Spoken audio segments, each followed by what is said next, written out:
കേരളത്തിലെ മുല്ലപ്പെരിയാർ ഡാമിൽ ജലസമാധിയാവാനിരിക്കുന്ന 3 കോടി മലയാളികൾക്ക് ആദ്യമായി നമസ്കാരം. Mullaperiyar dam time travel technology ഉപയോഗിച്ച് സൂര്യന്റെ പൊസിഷൻ കറക്കി രക്ഷിക്കുന്ന ദൃശ്യമാണ് ശ്രീപത്മനാഭ സ്വാമി ക്ഷേത്രത്തിന് മുന്നിൽ നിന്ന് ഞാൻ കാണിക്കുന്നത്.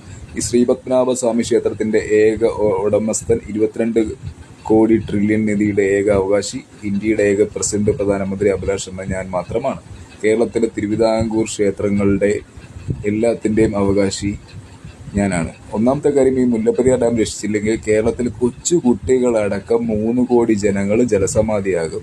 2000 ഡിസംബർ മുതൽ എൻ്റെ ഡിജിറ്റൽ ടൈം ട്രാവൽ ടെക്നോളജി ഉപയോഗിച്ച് ഞാൻ രക്ഷിച്ചു കഴിഞ്ഞു. കുഞ്ഞു കുട്ടികളൊക്കെ പറയുന്നത് രക്ഷിക്കാനാണ് പറയുന്നത്. അപ്പം മുതിർന്നവരും രാഷ്ട്രീയക്കാരും MLA, MP, collector, SP, commissioner ഉൾപ്പെടെയുള്ളവർക്ക് എന്താണ് അഭിപ്രായം?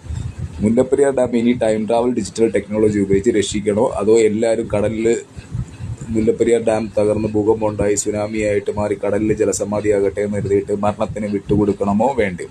രക്ഷിക്കാൻ ലോകത്തിൽ ഒരേയൊരാൾ മാത്രം, ഇന്ത്യയുടെ ഏക പ്രസിഡന്റ് പ്രധാനമന്ത്രി അഭിലാഷ്, ശ്രീപത്മനാഭ സ്വാമിയുടെ 22 കോടി ട്രില്യൺ നിധിയുടെ ഏക ഉടമസ്ഥൻ, കേരളത്തിലെ തിരുവിതാംകൂർ ക്ഷേത്രങ്ങളുടെ എല്ലാത്തിൻ്റെയും ഏക അവകാശി, തിരുവിതാംകൂർ രാജ്യത്തിന്റെ അധിപൻ ശ്രീപത്മനാഭൻ എന്ന അഭിലാഷ് എന്ന ഞാൻ മാത്രമാണെന്ന് ഇതിനാൽ പൊതുജനങ്ങളെ അറിയിച്ചുകൊള്ളുന്നു.